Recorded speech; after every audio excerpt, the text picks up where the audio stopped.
भारत में राष्ट्रपति का पद सबसे ऊंचा पद होता है। ऐसे में जाहिर है कि उनके पास शक्तियां भी विशेष ही होती हैं। सुविधाओं के मामले में भी देश के राष्ट्रपति के लिए बड़े उम्दा प्रबंध हैं। देश के राष्ट्रपति का घर, जिसे राष्ट्रपति भवन के नाम से जाना जाता है, वो देश का सबसे बड़ा और सबसे महंगा आवास है।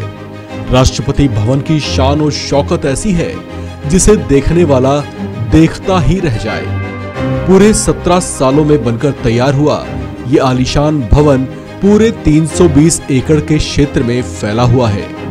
4 मंजिला इस भवन में कुल 340 कमरे हैं, जिसके निर्माण में 45 लाख ईंटों का इस्तेमाल किया गया है। इसमें 3 बड़े हॉल हैं, जिसमें राष्ट्रपति भवन की अजीम शान छलकती है। राष्ट्रपति भवन में एक बड़ा प्रसिद्ध बगीचा भी है, जिसे मुगल गार्डन के नाम से जाना जाता है। ये इसके आकर्षण का प्रमुख केंद्र है। 15 एकड़ में फैला खूबसूरत मुगल गार्डन हर साल आम लोगों के लिए कुछ वक्त के लिए खोला जाता है। भारत के महामहिम राष्ट्रपति इसी शानदार भवन में रहते हैं।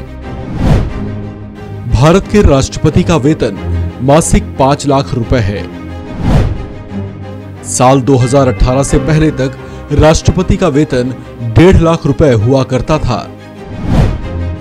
इस वेतन के अलावा उन्हें मुफ्त मेडिकल, बिजली, पानी, टेलीफोन और कई भत्ते आदि भी मिलते हैं। राष्ट्रपति की सवारी के लिए Mercedes Benz S600 plum guard गाड़ी मिलती है। राष्ट्रपति की सुरक्षा के लिए उनके विशेष अंगरक्षक होते हैं। इन विशेष अंगरक्षकों की संख्या 86 होती है। राष्ट्रपति के सेवानिवृत्त होने पर उन्हें मासिक 2.5 लाख रुपए मिलते हैं। साथ ही रिटायर होने पर उन्हें रेंट मुक्त बंगला भी मिलता है। इसके अलावा 2 मोबाइल फोन और जीवन भर मुफ्त इलाज की सुविधाएं भी मिलती हैं। राष्ट्रपति के रिटायर होने के बाद भी एक सहयोगी के साथ उन्हें प्लेन या ट्रेन की मुफ्त यात्रा की सुविधा मिलती है। बात अगर राष्ट्रपति की शक्तियों की करें तो ये पद देश का सर्वोच्च पद होने के साथ साथ राष्ट्रपति तीनों सेनाओं के सुप्रीम कमांडर भी होते हैं। राष्ट्रपति का मुख्य कार्य संविधान का संरक्षण करना है।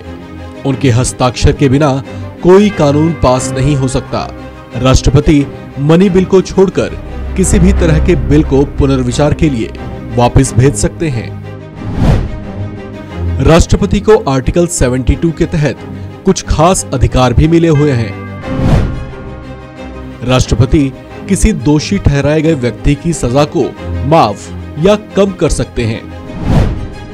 राष्ट्रपति किसी ऐसे दोषी जिसे फांसी की सजा मिली हो, उस पर भी फैसला ले सकते हैं। राष्ट्रपति भारत के चीफ जस्टिस की नियुक्ति भी कर सकते हैं। इसके अलावा हाई कोर्ट के जजों और राज्यपालों की भी नियुक्ति करते हैं। इतना ही नहीं, चुनाव आयुक्तों और राजदूतों की नियुक्ति भी राष्ट्रपति ही करते हैं। राष्ट्रपति को आर्टिकल 352 के तहत देश में इमरजेंसी की घोषणा करने का भी अधिकार होता है। राष्ट्रपति आर्टिकल 356 के तहत किसी राज्य में राष्ट्रपति शासन भी लगा सकते हैं। आर्टिकल 360 के तहत वे वित्तीय आपात की घोषणा कर सकते हैं। आर्टिकल 75 के तहत प्रधानमंत्री की नियुक्ति राष्ट्रपति ही करते हैं। सभी अंतर्राष्ट्रीय समझौते और संधियां भी राष्ट्रपति के ही नाम पर होती हैं। ऐसी शान भारत के राष्ट्रपति की है। महामहिम राष्ट्रपति न सिर्फ देश के प्रथम नागरिक होते हैं, बल्कि इस पद पर आसीन होने वाले एक श्रेष्ठ नागरिक भी होते हैं, जिनका जीवन उच्च आदर्शों और प्रेरणादायक होता है। अब तक इस पद की शोभा बढ़ा चुके देश के सभी पूर्व राष्ट्रपति देश की महान विभूतियां रही हैं, जिन पर ये देश नाज करता है। इस खबर में फिलहाल इतना ही।